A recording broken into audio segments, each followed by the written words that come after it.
Professor Stevenson, do you see any evidence of a wage price spiral taking place, and should we be worried about it? So far, I don't think we've seen much evidence of that. Most workers' real wages have declined, and that's because workers don't have, in many cases, the bargaining power to negotiate for wages that will keep up with inflation. Right now, it's pretty clear that inflation has been driven by changing access to goods and services through supply chain problems, as well as changing demand for different goods and services that have shifted relative prices and created a little bit of confusion or chaos in the marketplace. And then on top of all of that, we had Russia's unprovoked invasion of Ukraine, which has had important price implications as well. Those are the primary drivers of inflation. You have done extensive work on gender and labor markets. What can you tell us about what we can learn from the COVID-19 experience when it comes to addressing the gender wage gap? The COVID-19 pandemic highlighted how much occupational segregation there is. So the reason why women were hurt most, why women lost the most jobs, is because women tend to do work that involves people.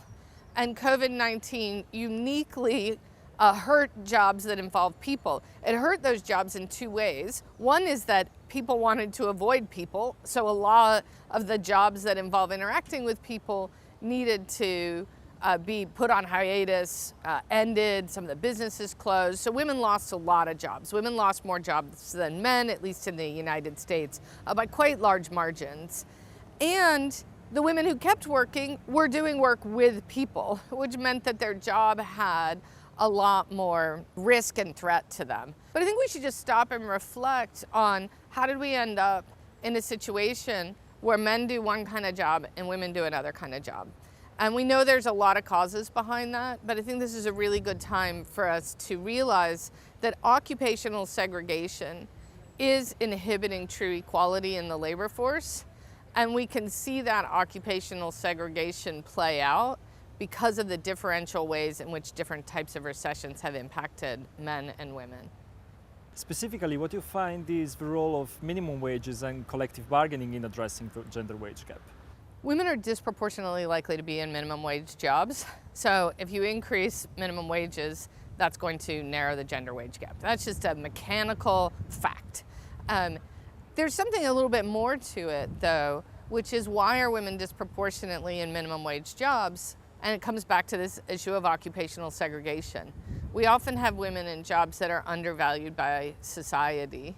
And in terms of collective bargaining, that one's sort of hard to address because it depends on whether collective bargaining agreements are going to focus on the needs of women. And again, we might come back to occupational segregation. So in organizations where women can have more of a voice, then they can get their unique needs better addressed. And if women are playing a stronger role in collective bargaining, their unique perspectives can be taken into account. You mentioned that there is a particular concentration of women in minimum wage jobs, and we know that women are also more exposed to precarious and non-standard forms of employment. So what do you find the implications to be when it comes to designing social policy and particular pension reforms? I think it's very important that social policy becomes independent from the employer. If you have precarious work, then you may be working a lot, but you're not working a lot for one particular employer. So if we're attaching the safety net to a particular employer, that's going to make it more difficult for you.